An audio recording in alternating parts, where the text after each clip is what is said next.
Beneath the quiet hills of Beech Creek, Tennessee, lies a pattern too strange to ignore. Two women, same bloodline, both vanished without a trace, 12 years apart. One name, Wells, echoes like a symbol of what's hidden beneath the earth. Online investigators now whisper about a code, Wells, as in oil wells, drilling extraction. Rose Marie Bly's car abandoned near a truck stop in 2009. Summer Wells, gone from her home in 2021. Different states, same silence. And if the name isn't a coincidence, if the connection between the Bly and Wells families runs deeper than blood, then the truth behind Beech Creek may have nothing to do with a missing child, but with a secret buried long before she was born. Was this just a tragic disappearance, or the echo of something that's been covered up for generations? The name Wells was never supposed to mean anything, just a surname, as ordinary as the Tennessee hills it came from. But sometime in late 2023, that word began to take on a life of its own. Across online forums and posts on X, users started drawing lines between the name, Summer Wells, and something far older, far deeper. One post read, Summer Wells. As in oil wells, gas wells, drilling sites. Think about it. What began as a throwaway comment soon spiraled into a digital scavenger hunt, connecting missing people, old maps, and forgotten hills. At first glance, it seemed absurd. Yet the further users dug, the stranger the coincidences became. Summer's aunt, Rose Marie Bly, had vanished 12 years earlier in Wisconsin. Her last known location, a truck stop near Grantsburg, a hub for long-haul routes that often service rural extraction zones. Two women, same family, two states, both linked by surnames that sounded less like lineage and more like coordinates. By 2024, the phrase, the Wells Code, had started circulating among amateur investigators. The theory suggested that the disappearances of Summer Wells and Rose Bly were not isolated tragedies, but cryptic markers in a larger pattern tied to land rights, drilling permits, and the underground economy of the Appalachian Corridor. One thread even mapped active mineral leases near Beech Creek and circled them against missing person clusters, a visual that, whether meaningful or not, was unsettling. Tennessee's Beech Creek is not an easy place to search. The terrain folds into itself, hollows, sinkholes, creeks that disappear into limestone. During the 2025 search updates, TBI officers described parts of the area as almost impossible to clear. That same geological complexity, the pockets, the caverns, the forgotten shafts, became the backbone of the online theory. If the land itself hides cavities, could it also hide secrets? Another post on X, dated October 2, 2025, drew a chilling comparison. Sebastian Rogers missing 2024. Same terrain type. Rural, resource-rich, same pattern. Look closer. That message reignited interest in the Wells Code idea, implying that what happened to Summer wasn't an isolated event, but part of a recurring geography, a zone where people vanish near extraction corridors. No official report supports that claim, but the visual symmetry between cases fed the algorithm and the public imagination alike. Others took the theory further, linking the surname Bly to deeper cultural signals. In one widely shared post, a user wrote Bly, like Bly the Hill, Rose Hill, same symbolic naming used in politics. Names chosen, not born. The implication wasn't about conspiracy in government, but about patterns in names recurring in places tied to land deals or forgotten mining claims. If the Wells family once lived atop a section of property linked to such rights, then the disappearances, so the theory goes, might not stem from the family itself, but from the ground they lived on. Even for skeptics, one detail was hard to ignore. Both Rose Bly and Summer Wells disappeared in areas known for trucking, transport, and industrial access. Two different states, two rural hubs along supply routes, yet the same silence after the fact. The coincidence is statistical, perhaps, but unsettling. When the TBI released its 2025 update on search operations, the language was careful. No new discoveries at this time. Terrain remains challenging. To the online community, challenging became another keyword. Some read it as a hint of geological obstruction, underground shafts, or abandoned drilling tunnels that make searching nearly impossible. Others argued that the agency was simply being cautious to avoid fueling rumors. The Wells Code discussion then shifted from coincidence to motive. If the name Wells really echoes drilling, then who benefits from the silence of those who live on that land? Could the missing be collateral in a hidden industry? one that needs the land but not its people. There's no evidence of that, of course, but the question has become a fixture in every forum thread and YouTube comment section that touches the case. Once the idea is heard, it's hard to unsee. Even those who dismiss the oil well theory admit that names carry power in how we perceive truth. Summer Wells sounds like something innocent and natural, almost too symbolic. For the online detectives, it felt as if the case was coded from the start. Summer, life and light; Wells, depth and darkness. A contrast so perfect that some refused to believe it was random. Skeptics, however, point to the danger of confirmation bias. For every thread about foil wells, there's a counter-analysis showing that no drilling permits exist within a 10-mile radius of the well's property. They argue that the pattern is a psychological mirage, a human need to connect dots when answers don't exist. Yet the timing of the theory's resurgence is notable. After TBI released the age-progressed image of Summer in August 2025, discussion on X and Reddit spiked. The image looked so lifelike that many claimed to recognize her. Search teams revived efforts in Beech Creek. And with that renewed attention came new questions about the land itself. People were not just asking where Summer was, they were asking what was under her home, what the ground had been used for, and why no one had ever mapped it publicly. One geologist interviewed on a local radio show in September 2025 mentioned old survey records of limestone caves and defunct mining shafts around Hawkins County. He didn't suggest a link to the case, but for those already deep in the Wells Code discussion, it was all they needed. A topography with voids and hidden pockets fit too well into the theory of buried truths. Some commentators connected it to economics instead of crime. Rural counties often sit on untapped resources, gas lines, timber, minerals, controlled by a small circle of contractors. The argument went that disappearances draw media attention away from property disputes or permit renewals. Again, no proof. But in a case this opaque, even absence of evidence becomes fuel for speculation. By late 2025, one thing was clear: the Wells Code had evolved from a conspiracy into a framework of interpretation. It no longer needed to be true to influence the investigation. It reshaped how people saw Beech Creek, not as a crime scene, but as a map with layers, each representing a version of truth waiting to be uncovered. Maybe the names mean nothing, or maybe they mean everything. Two women, same bloodline, gone in different states, yet the same silence followed. If the Wells Code is real, it's not just about oil or minerals. It's about what happens when a name becomes a map, and when a family turns into a warning. But who was the warning for? And if this pattern didn't start here, how many more names are still waiting to be found? The Wells case didn't begin in 2021. Its roots stretch back 12 years earlier to another missing woman, another unreturned car, another silence that settled too quickly. Her name was Rose Marie Bly, Summer's aunt, the sister of Candace Bly Wells. On August 21, 2009, Rose left her home in St. Croix Falls, Wisconsin, saying she was heading to meet a cousin in nearby Cushing. She never arrived. 5 days later, her car was found abandoned in a truck stop parking lot in Grantsburg, its tires intact. Doors locked, no signs of a struggle. Inside, investigators found nothing unusual. No phone, no wallet, no answers. That was it. Rose Bly simply disappeared. For years, her case stayed confined to small-town reports and a page on the Charlie Project, filed among thousands of other missing person listings. Then, in 2021, her niece Summer vanished, and suddenly Rose's name returned, now as the beginning of a pattern. The rise of the family curse theory. By mid-2025, social platforms were filled with a phrase that blurred folklore and forensics: the Bly curse. 2 generations, same family, same silence. A post on X from October 2025 read, "Aunt Rose Marie Bly went missing 20 years ago, different state, same story."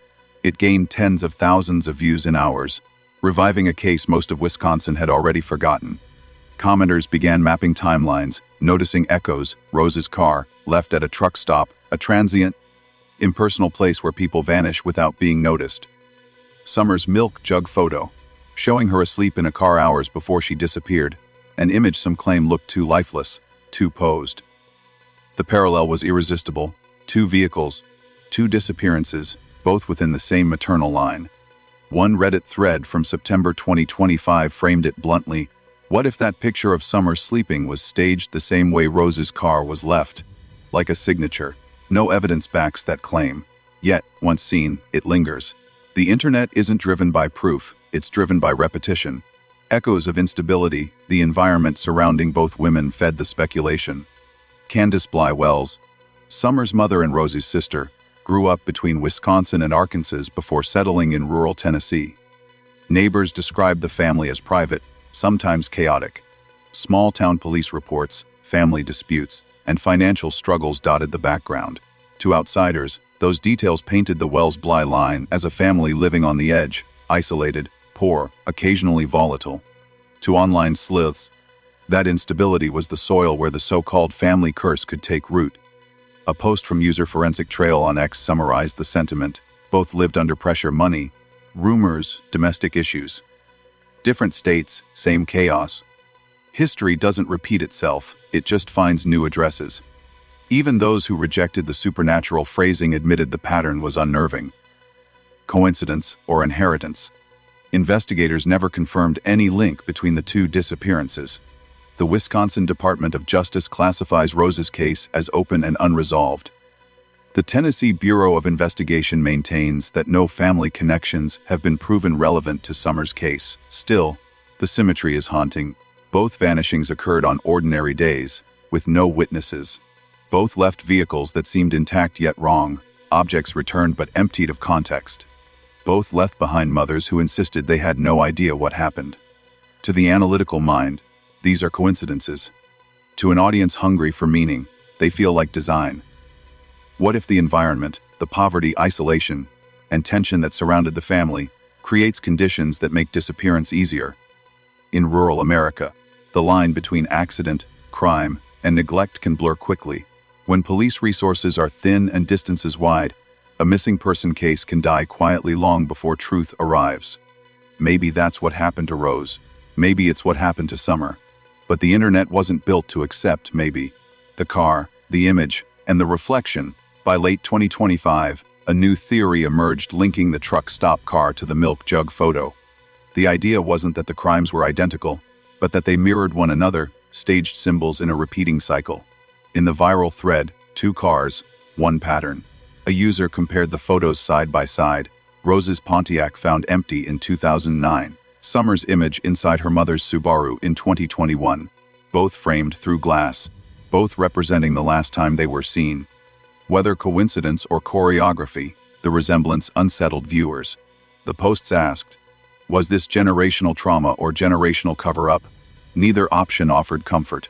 Economic shadows and family debt. A more grounded explanation came from a smaller subset of users who linked both cases to financial distress. According to scattered court filings, the Wells family had struggled with unpaid loans and property disputes. On Reddit's Unresolved Mysteries, one commenter wrote, "Follow the money, not the myth."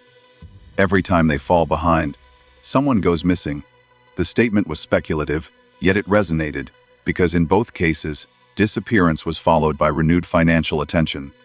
Don Wells's interviews after 2021 attracted donations and fundraisers. The Bly case resurfaced in true crime forums, drawing renewed visibility.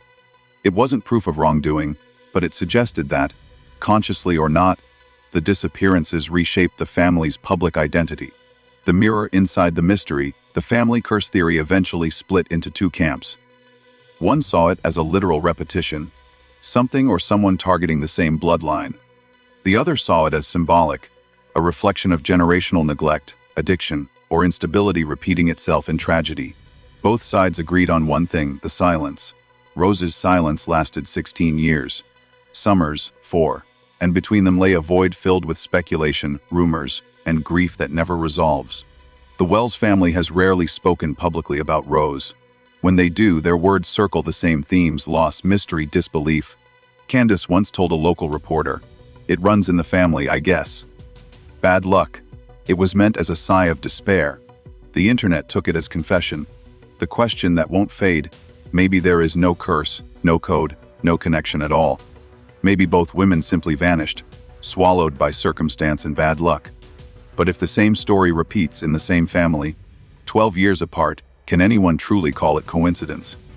If history does echo, Then what else is waiting in that silence? Another name, another car, another missing trace that ties the Wells bloodline back to itself. The question isn't whether the family pattern is real. The question is how many times it has already happened before anyone noticed. The disappearances of Summer Wells and her aunt Rosemarie Bly have long been treated as tragedies confined to one family.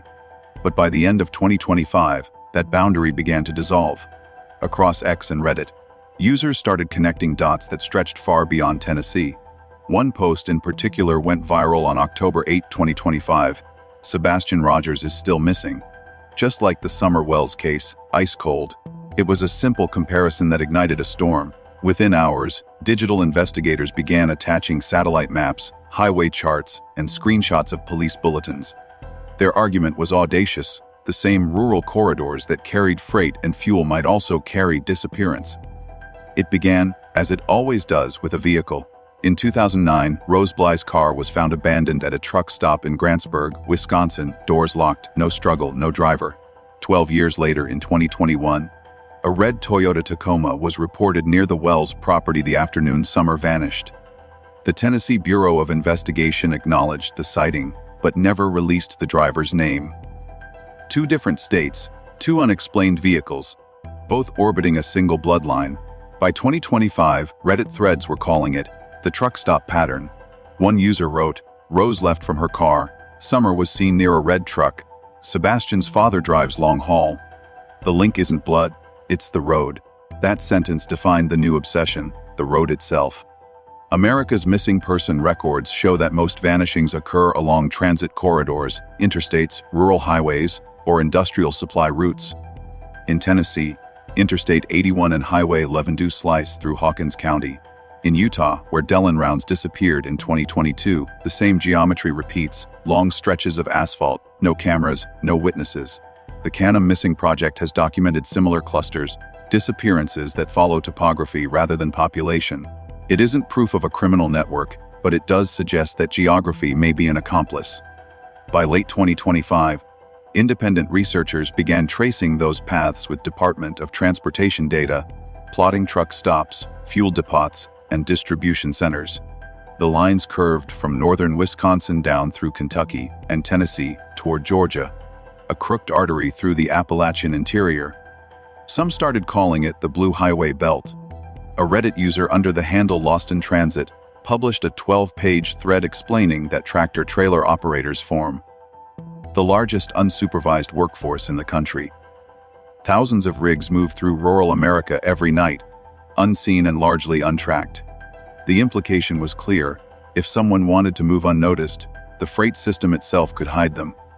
Law enforcement dismissed the claim as speculation. The TBI reiterated there is no verified connection between missing person cases across states. But on social media, denial only amplified interest. Threads multiplied with titles like Ghost Routes of the South or Corridors of Silence. Each mapped Rose's truck stop, Summer's Hollow, Dylan Rounds' desert farm, Sebastian Rogers' Tennessee neighborhood, points forming an unsettling symmetry. The more investigators said coincidence, the more the public saw design. Psychologists say it's inevitable. When reality offers no resolution, the human mind manufactures one. In a 2025 Knox News interview, criminologist Janet Harper noted, "In rural crimes, coincidence often feels like conspiracy.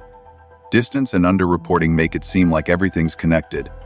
Yet even she admitted that patterns, real or imagined, serve a purpose. They keep the story alive. Among those stories, one image persists: the red Toyota Tacoma. The TBI described it precisely: model years 1998 to 2000, ladders and white buckets in the bed. It was seen near Ben Hill Road the day Summer vanished, then never again. No plate number, no driver, no closure. Some online investigators claim the same truck appears in photos from other missing person searches: Sebastian Rogers 2024, Dylan Rounds 2022. It's almost certainly coincidence, but coincidence is the fuel of mystery. Once people see the same shape twice, they'll trace it a third time themselves. Step back far enough, and the geography forms its own story. Long haul routes through low population areas, towns dependent on freight, counties too poor for full-time investigators. In those places, A disappearance can cross a state line before it's even reported. That's why the term cross-state network feels less like conspiracy and more like description.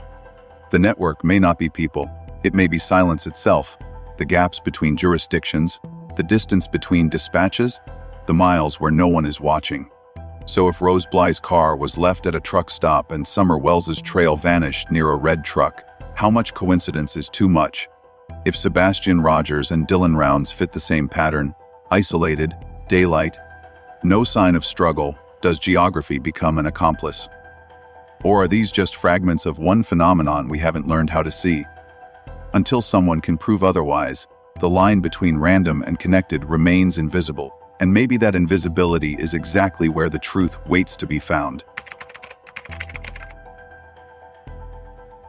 By mid-October 2025, the Summer Wells case was already drifting toward the same silence that swallows most long-term investigations. Then, in one night, everything changed. A YouTube video appeared under the title, "She Confessed Everything." It lasted just 19 minutes, grainy audio, a single thumbnail showing a blurred photo of Candace Wells, Summer's mother. But within 12 hours, it had passed 200,000 views. The video's creator claimed to be a former friend of Candace who had recorded a private conversation earlier that year. The woman, her voice trembling behind distortion, alleged that Candace had finally admitted what really happened inside that house. A phrase vague enough to invite every possible interpretation. But the caption made the accusation explicit. Candace Wells confessed to covering up SA in the family. No one could confirm that the voice in the recording belonged to Candace. No one knew when, or even if, the conversation took place. But online, verification was no longer a prerequisite for belief. Within hours, an account called True Crime Fanatic reposted the clip to X, tagging it with, "She confessed everything. She knew DCS was coming for the kids." Summer disappeared right before the handoff. Think about that. It was the kind of phrasing engineered for virality, short, shocking, open-ended. The tweet collected nearly 1 million impressions before the day ended. From there, the story fractured into 1,000 versions.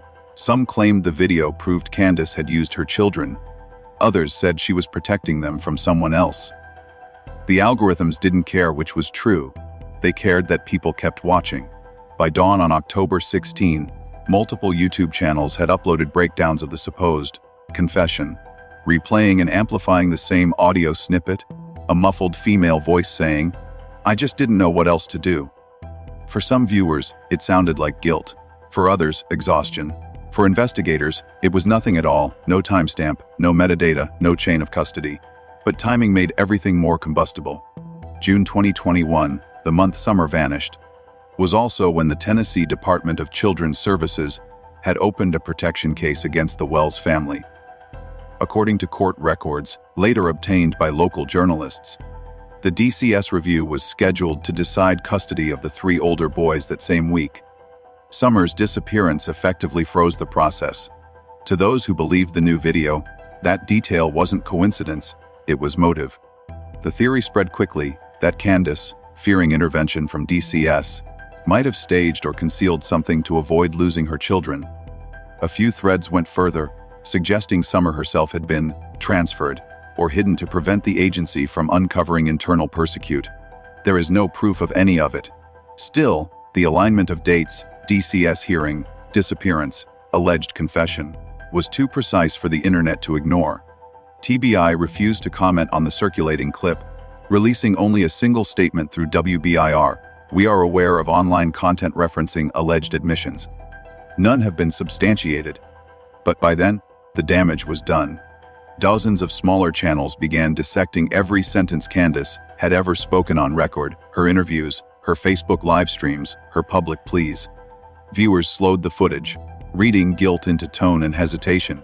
When she said, "I miss her every day," commenters timestamped it and claimed her eyes shifted left, a classic tell. The case had evolved from investigation into interpretation. Truth became performance, replayed until it produced meaning. By late October, even mainstream outlets were forced to address the viral video.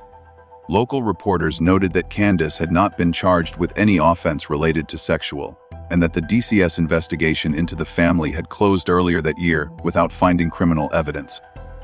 Yet the clarification barely moved online discourse. The more official statements appeared, the more viewers assumed a cover-up. A Reddit post summed it up bluntly: "If TBI says nothing, it means something. If they say something, it means they're hiding it." That was the paradox of 2025's true crime internet. Silence was guilt, and response was also guilt. Still, beneath the noise, a few patterns emerged. The video's upload timestamp was traced to a user based in Kentucky. The channel had existed less than a week, with no prior content. Within 3 days it was deleted, re-uploaded by mirrors, dissected frame by frame. Some analysts noticed audio glitches suggesting multiple splices, as if the recording had been cut together from separate conversations. To believers, that didn't matter. To skeptics, it proved everything. A former TBI media officer, interviewed anonymously by Kingsport Times News, noted, "Every time there's a lull in the Wells case, someone creates a confession. It's how the algorithm feeds itself." He wasn't dismissing the possibility that Candace had secrets, only observing that the structure of social media rewards uncertainty more than resolution. The psychological pull was obvious. After 4 years of speculation, viewers were desperate for closure, any closure. A confession provided catharsis. It didn't need to be real to feel true. The video's emotional texture, the crying voice, the pauses, gave shape to a mystery too abstract to grasp. As one commenter put it, "At least now we can imagine what happened." But imagination is where danger begins. False narratives often harden faster than real ones. By the end of the month, a counter-movement formed: verify the tape. A few digital forensics enthusiasts attempted to analyze the waveform, comparing ambient noise to known interviews. The result was inconclusive. Some claimed to detect an outdoor background inconsistent with the Wells property. Others heard faint music suggesting the audio was recorded from an existing live stream. Each conclusion spawned a new theory. In early November, DCS quietly clarified through a spokesperson that the 2021 case file involved environmental neglect and not sexual misconduct. They added that any online claims of an internal cover-up were entirely unfounded. The statement barely circulated beyond local news. Online, the conversation had moved on to parsing Candace's pauses during a prayer vigil. What remained was not evidence, but atmosphere. The "she confessed everything" video had achieved what real confessions rarely do. It reframed the emotional architecture of the case. For the first time since 2021, the public discussion shifted from who took Summer to what the family might be hiding. In that sense, the clip became a mirror, reflecting less about Candace and more about the audience itself, our hunger for revelation, our willingness to believe sound without source. Maybe the voice wasn't hers. Maybe the tape was edited, a hoax built from fragments of older interviews.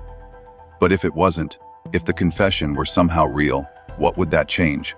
Would it redefine the timeline, the 30-minute gap, the red truck, the sudden DCS intervention, or would it simply confirm what many already believed?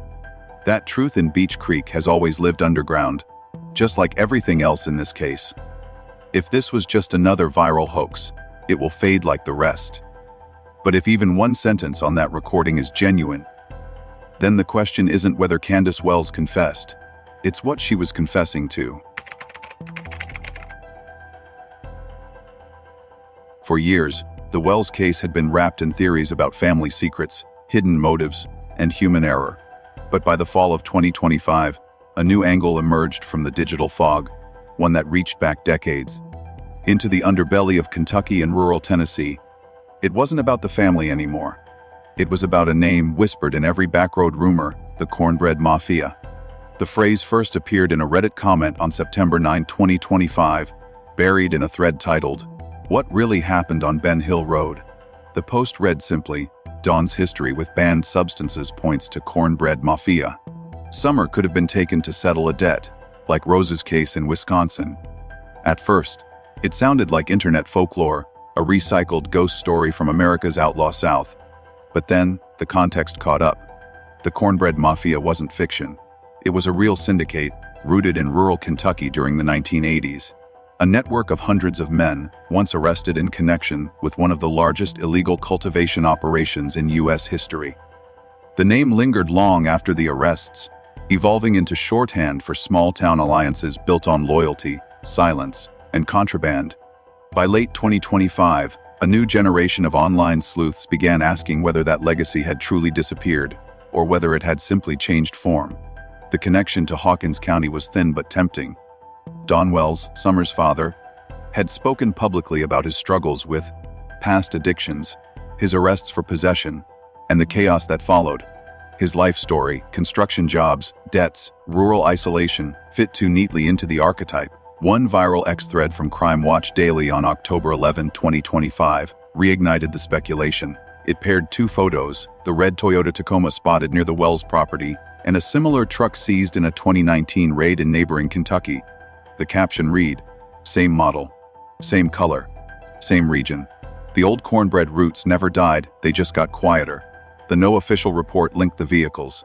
The Tennessee Bureau of Investigation denied any connection to organized crime, emphasizing that the Wells disappearance remained a standalone case. Yet, online, denial only sharpened curiosity.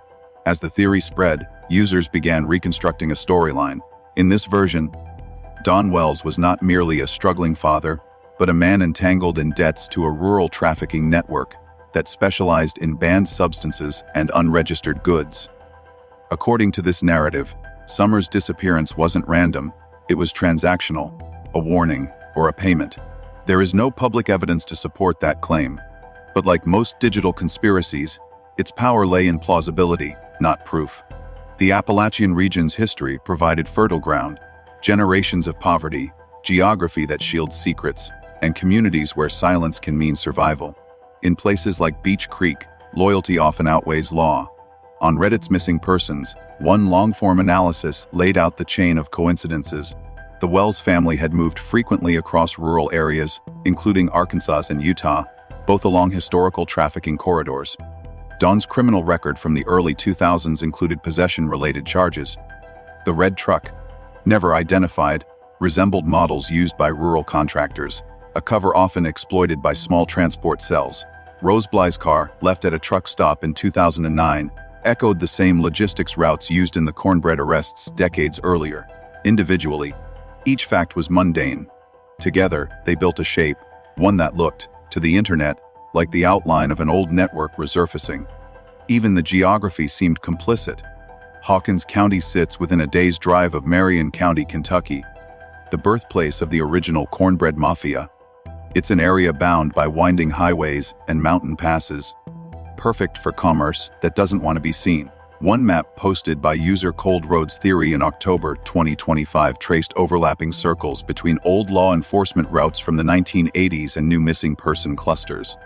The circles converged near the Tennessee border.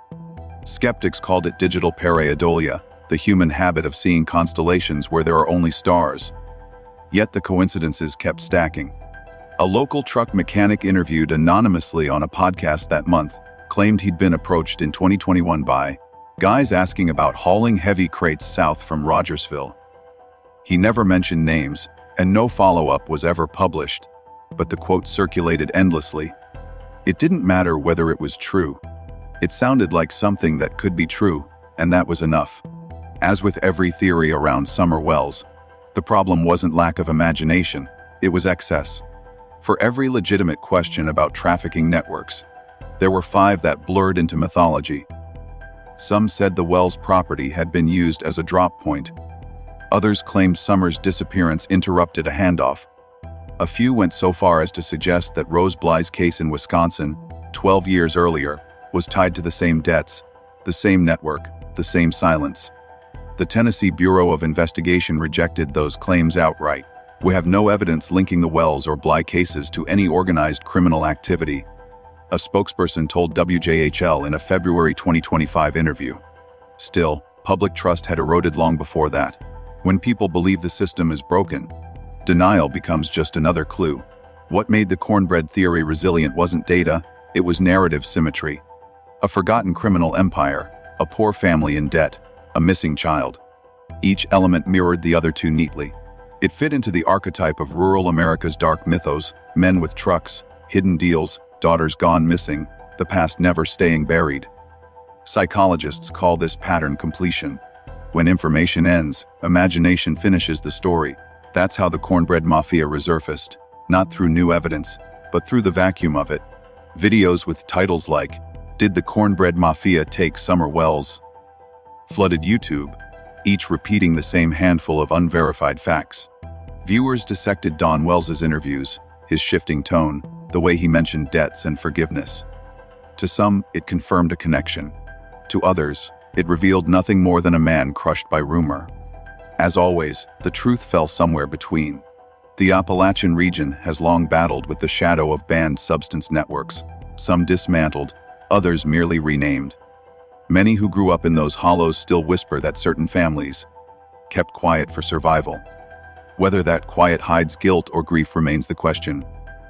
If the Cornbread Mafia truly died out decades ago, why does its name still echo every time someone disappears near the Kentucky border? If it's just a myth, why does the geography keep replaying itself? The trucks, the debts, the silence. And if there really was a transaction at the heart of the Wells mystery, then maybe the case was never about a missing child at all. Maybe it was about a family caught between poverty and power, between what they owed and what they were forced to pay. Or maybe it's simpler than that, just another story the hills keep swallowing, one rumor at a time. Until the truth surfaces, the theory remains, not proven, not disproven, just waiting, like the sound of an engine idling somewhere in the dark. For more than 4 years, almost every timeline of Summer Wells's disappearance has circled around one name, Jody Sue Brown, the neighbor who claimed she heard a scream on the afternoon of June 15, 2021. Her statements shaped the public's understanding of the case. But in October 2025, a different voice began to surface, a person who was not Jody Sue, not part of the original narrative, and not yet identified by TBI. A short post appeared on X on October 2, 2025. It read, "A new witness saw a man in a truck near the Wells house. Not Jody Sue's story. TBI won't release details. No image, no link, just that sentence." It was shared more than 10,000 times in less than a day. Within hours, true crime accounts began quoting it as new testimony suppressed by investigators. No official confirmation followed, yet the idea took hold. The speculation fed on something real. In the early weeks after Summer vanished, TBI had publicly requested information about a red 1998 to 2000 Toyota Tacoma, described as having ladders and white buckets in its bed, seen near Ben Hill Road around the time of the disappearance. Investigators emphasized that the driver was not considered a suspect but a potential witness. After 2021, the agency never mentioned the truck again. By 2025, that silence had hardened into mystery. The new X post seemed to reopen that forgotten thread. Commenters on Reddit quickly built context around it, suggesting that the unnamed witness might have been the person who first spotted the Tacoma, but was never publicly acknowledged. A user on True Crime Discussion wrote, "Could be someone from Don's old construction crew who knew the family. If he was the driver, TBI would keep it quiet." No document supports that claim, but it spread fast because it offered something the public hadn't had for years, a new face, a new possibility. Local journalists reached out to TBI for comment. The Bureau's reply, published by WJHL on October 6, 2025, was brief. TBI continues to review all credible tips. We have not announced any additional witnesses at this time. That one sentence, intended to quiet rumor, did the opposite. To many, not announced, sounded like, exists but hidden. Online researchers began comparing the supposed new witness to Jody Sue Brown.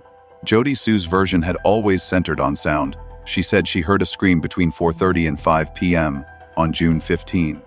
The anonymous post, by contrast, implied vision, someone who saw a man in a truck near the Wells property, before or after that same window of time. If true, the two accounts could either support each other or contradict each other completely. That distinction was enough to ignite another wave of analysis. YouTube channels dedicated to the case replayed aerial photos of Ben Hill Road, highlighting the blind curves and the narrow driveway leading to the Wells home. They argued that a vehicle could have been parked within sight of the house without being noticed from the main road, a detail that fit both Jody Sue's account and the new rumor. No one proved it, but on the internet, topography became the only evidence needed. Some users argued the new witness could be a delivery driver who worked the area, maybe someone known to Don Wells through construction contacts. Others suggested it was a neighbor who had never spoken publicly before. But no one could name him, and TBI never verified the existence of any such person. When asked about online claims, a spokesperson replied, "Why urge the public to treat unverified information with caution?" That caution, of course, was ignored. Within days, users had built entire timelines around the unnamed driver, placing him near the Wells house at 4:20 p.m., then imagining his route toward Beech Creek Road minutes later. They argued that his presence could explain how Summer disappeared within a 30-minute window without a trace. Some even connected it to the earlier theories of local contraband trafficking networks, claiming the truck was a transport vehicle used for moving banned substances or cash. None of that has been verified by authorities. In contrast, TBI's public timeline has remained unchanged since 2021. According to their official release, Summer was last seen outside her home around 6:30 p.m. by her mother and grandmother. Within minutes, a search began. Helicopters, K9 teams, and volunteers scoured the area. Thousands of tips came in, including those about the red truck. TBI has never confirmed finding that vehicle or the man who drove it. If a new witness exists, his testimony has not entered the public record. Still, the rumor carried weight because it filled a vacuum. After 4 years of stagnation, people were ready to believe any new element might be the missing piece. Even skeptics admitted that TBI's tight control of information helped fuel the theories. Without updates, every silence sounded strategic. By mid-October 2025, the anonymous post had morphed into a dozen different stories. Some claimed the driver was spotted on foot near the creek.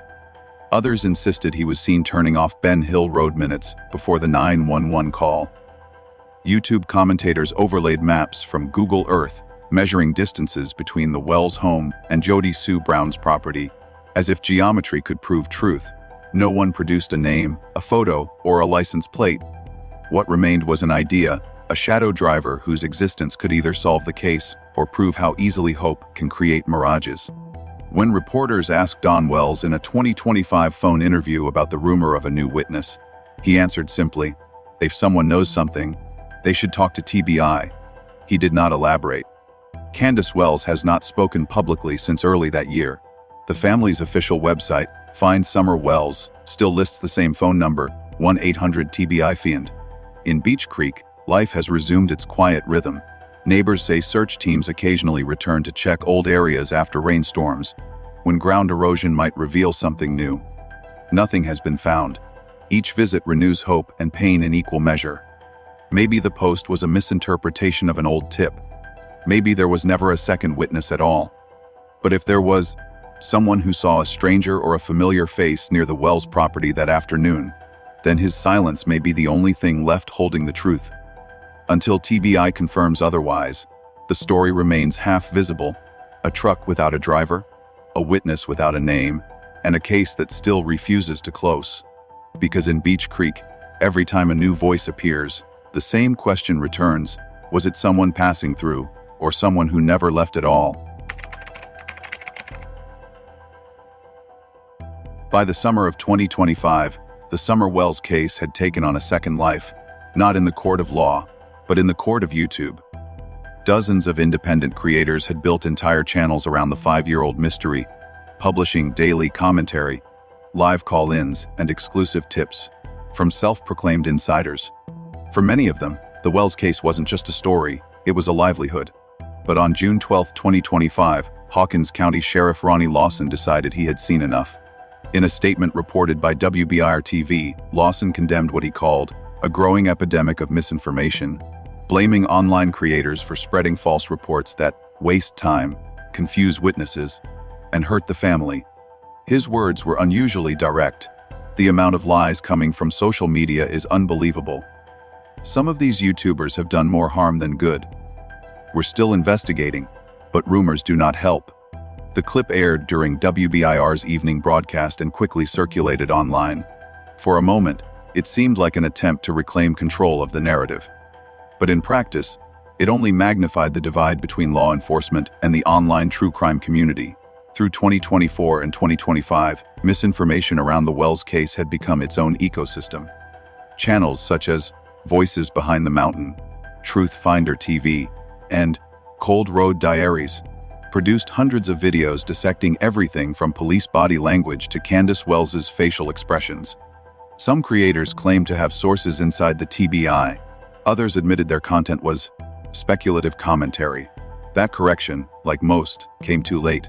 The rumor that a new TBI search was underway had already gone viral, prompting several locals to drive to Ben Hill Road hoping to film live discoveries. Deputies had to block access after trespassing reports increased. When reporters asked Sheriff Lawson whether this kind of interference slowed the investigation, he didn't hesitate. Every false lead costs resources, he told Kingsport Times News. Every time someone live streams from that property, we get another round of calls. It's not helping. The Tennessee Bureau of Investigation echoed his frustration. In its official August 2025 update, the agency confirmed it had received over 6,500 tips since Summer's disappearance, many originating from social media chatter. While we follow every credible lead, the statement read, unverified claims on the internet continue to create challenges. The agency rarely names individuals, but multiple creators, including one calling himself Tim Mullins, had gained notoriety for claiming insider access. In early October 2025, Mullins posted a video claiming that TBI had quietly reopened the search at Beech Creek after new evidence surfaced. 2 days later, TBI issued a rare public response through its X account. There is no active ground search underway. Please rely only on official updates. That single sentence was enough to reveal how serious the situation had become. When federal and state investigators start correcting YouTubers directly, it means the line between entertainment and investigation has blurred beyond control. Yet even as law enforcement pushed back, the misinformation machine kept feeding itself. Every correction became proof of conspiracy. Every denial was framed as censorship. Comment sections under these videos often turned into open forums for unverified claims, theories about banned substance debts, trafficking networks, or even cover-ups by the very agencies investigating the case. It wasn't just noise, it was architecture. The platforms themselves rewarded controversy. A thumbnail showing a crying mother and the words, "She lead," in red letters could generate tens of thousands of clicks overnight. Some creators justified their work as keeping the story alive. Others admitted privately to local reporters that the Wells case had become their main source of income. The moral lines blurred quickly. The more outrageous the claim, the better the reach. Meanwhile, the Wells family retreated further from public view. Candace stopped appearing on live streams after February 2025. Don's few interviews focused on pleading for respect and complaining that strangers had turned his tragedy into a spectacle. People make money off our pain, he told WJHL in April. They twist everything. They think this is entertainment. But misinformation doesn't just distort truth, it distorts memory. Over time, details from verified reports, like the time of Summer's disappearance, the color of the truck, or even her last known photograph, became entangled with speculation until few could tell them apart. Even seasoned followers began mixing rumor with record. To some extent, Sheriff Lawson's warning in June 2025 was an acknowledgement of defeat. Official voices could no longer outshout the noise. The Wells case had become a mirror of the internet itself, a place where truth and theory shared the same algorithm. Whether intentional or not, YouTube had turned one missing child into an entire genre. Still, even in that chaos, not everything was harmful. TBI officials have admitted that a handful of credible leads did emerge from online tips, including a 2023 report about an abandoned shed off Simpson Road and a 2024 sighting later confirmed to be unrelated but still logged in the case file. In that sense, social media remains both a curse and a tool. It can mislead, but it can also mobilize. By the end of 2025, the balance had become clear: information spreads faster than verification, and emotion travels farther than fact. The Wells investigation, already one of the most complex in TBI's history, now lived inside a digital storm of competing truths. Maybe one of those videos accidentally captured something real, maybe not. But until the day the case is solved, every new upload, every headline, every thumbnail will keep asking the same question. Not where Summer Wells is, but what we're willing to believe to find her. 4 years after Summer Wells vanished, her father, Don Wells, described life in a phrase that has followed him ever since: a living nightmare. He wrote those words in a Reddit thread in February 2025, one of the rare times he spoke publicly after years of silence. The post was brief, raw, and full of exhaustion. Every day we wake up, and she's still gone. It's like living a nightmare that never ends. Within hours, the comments spread across forums and news aggregators, drawing sympathy from some and skepticism from others.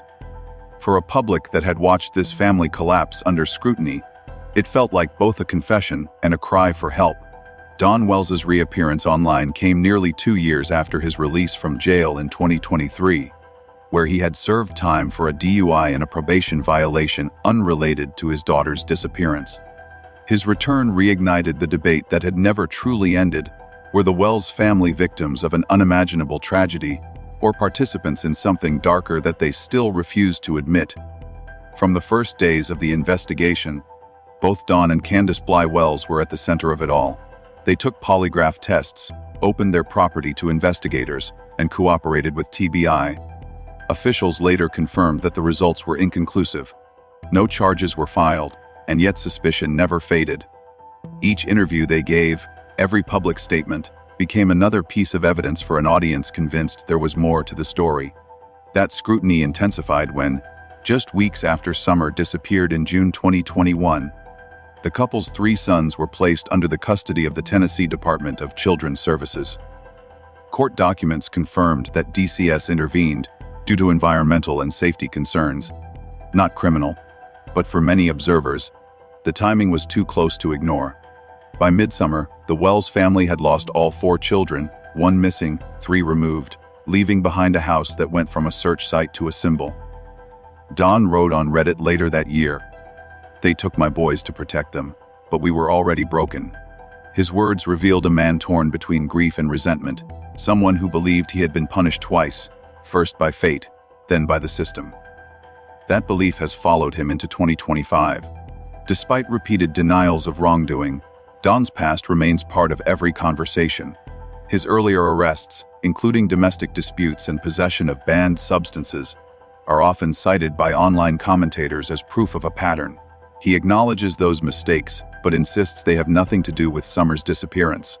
In a 2024 phone interview with WJHL, he said quietly, "I made mistakes, but my daughter didn't deserve this. None of us did." Authorities have never accused him of involvement, but they also have never ruled him out.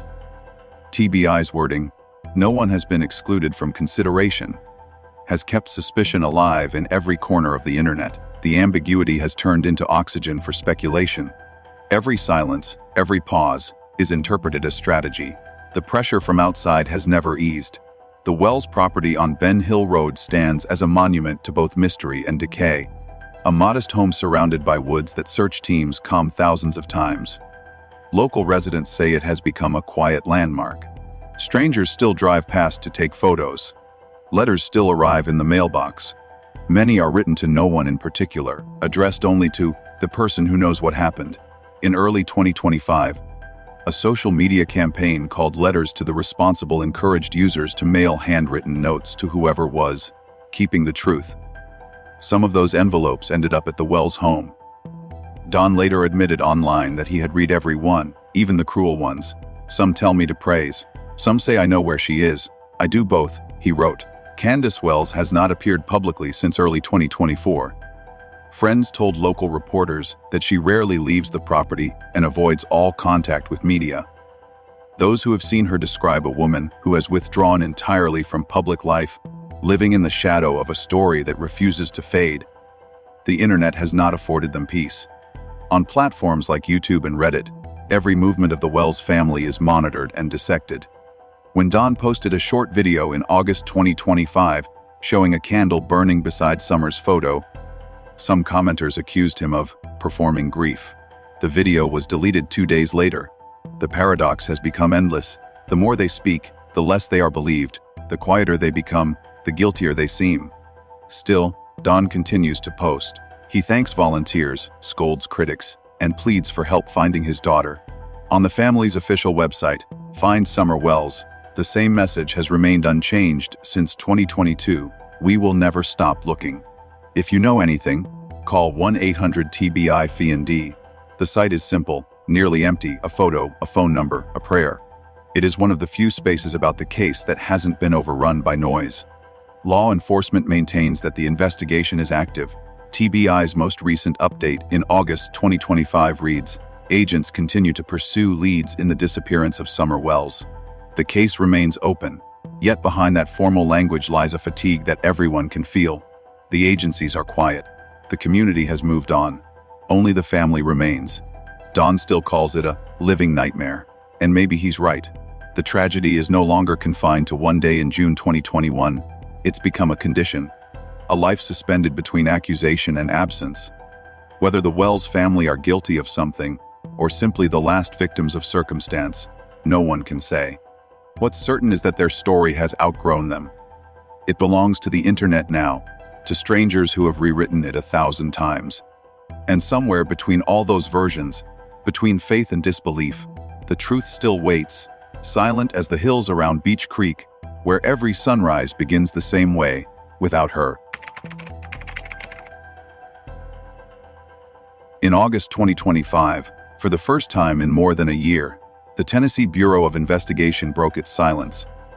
The announcement was short but powerful. A new age-progressed image of Summer Wells had been released, a digital reconstruction of how she might look at 9 years old. The picture, created by the National Center for Missing and Exploited Children, showed a girl with softer features, longer hair, and the same deep eyes that had once looked straight into a camera 4 summers earlier. Beneath the photo, the caption read, "This is how Summer may look today. If you have information, call 1-800-TBI-FND." It wasn't the first age progression issued by investigators, but this one felt different.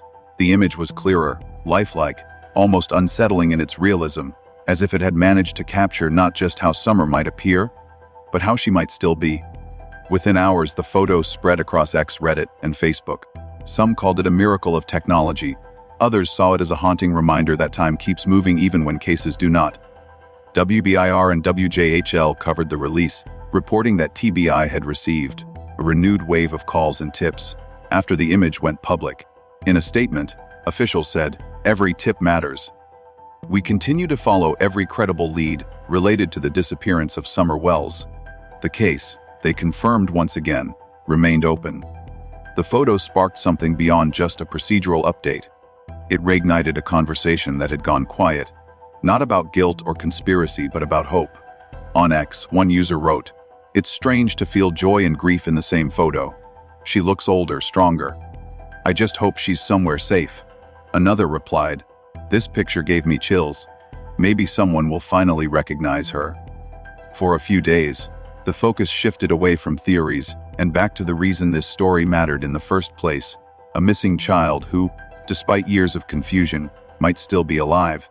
But even moments of hope online carry layers of noise. Within hours, the same photo became material for new speculation, users comparing facial features, debating whether the progression looked too different, or using it to revive old accusations against the Wells family. The image meant to unify attention instead fractured it again, proving how difficult it is to keep public focus on truth when every update becomes a new battlefield. Still, for investigators, the attention was worth it. TBI spokespersons told WBIR that public engagement remains one of our strongest tools. Each time Summer's face re-enters the public feed, there's a chance, however small, that someone remembers something. And sometimes, that's all an open case needs, one voice that didn't speak before. As of late 2025, the official status of the investigation remains unchanged. There have been no arrests, no confirmed suspects, and no physical evidence locating Summer. Yet agents continue to process tips, more than 6,500 since the day she vanished, while local law enforcement assists with periodic ground searches when new information arises. The Wells property and surrounding hills have been searched multiple times. Nothing significant has been found, but every few months, volunteers return with drones and flashlights, driven not by new evidence, but by the refusal to let silence win. The latest push for public awareness came with a renewed reward fund, reaffirmed in TBI's August 2025 update and supported by local donors and church groups. Though the original fund had dwindled, community members revived it, hoping to inspire fresh leads. No official total was announced, but the message was clear: the case is not forgotten. Beyond the Wells family, the story has become a reference point for how disappearances are handled in rural America. Experts interviewed by Kingsport Times News and Knox News emphasized a recurring issue: limited manpower, difficult terrain, and slow information flow between agencies. Rural missing person cases often depend heavily on volunteer searchers and public reporting. When those dry up, cases stagnate. TBI agents have described the Wells investigation as one of the most challenging in state history because of its environment: steep hollows, abandoned wells, and dense woods. Each search requires coordination across multiple counties. Even small details, like rain patterns and temperature changes, can alter scent trails for cadaver dogs. These realities, rarely understood outside law enforcement, help explain why the case remains unresolved despite massive effort. The Wells investigation has also underscored the paradox of social media. Digital exposure brought unprecedented attention to a small Appalachian community, but also waves of misinformation, harassment, and emotional exhaustion for those involved. Authorities admit that online speculation has both hindered and helped. While false claims have wasted resources, a handful of genuine leads did originate online. It's a delicate balance. The same internet that spreads rumor can also deliver rescue. In that sense, Summers' case has become a lesson that extends far beyond Hawkins County. It has revealed how fragile truth becomes when grief goes viral, and how easily empathy can turn into entertainment. For investigators, it is a reminder that solving rural disappearances requires patience measured not in days but in years. For families, it's a reminder that silence does not always mean closure. In one of his last public statements, TBI Director David Roche urged anyone with information, no matter how small, to come forward. Someone out there knows what happened to Summer. We just need that person to make the call. The message echoed across local radio, television, and digital billboards. It was both a plea and a promise that the search would not end, no matter how long it took.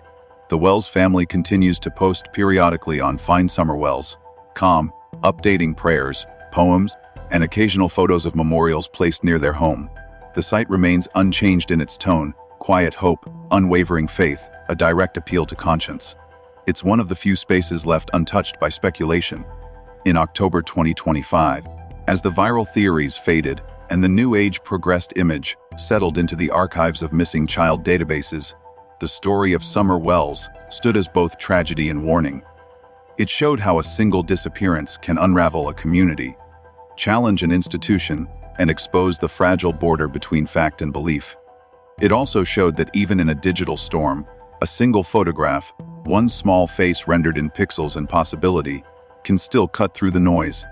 Maybe the next call will be the one that matters. Maybe someone will see that new image and remember a child from a rest stop, a store, a quiet town far away. Or maybe, as happens in so many cases like this, the truth will emerge not from a breakthrough, but from persistence, the simple act of refusing to forget. For now, the message remains the same, printed on every flyer, echoed in every broadcast, and pinned at the top of the official site. If you know anything about the disappearance of Summer Wells, contact the Tennessee Bureau of Investigation at 1-800-TBI-FIND. Because until someone makes that call, all anyone can do is keep searching for answers, for closure, and for a child whose story still refuses to end.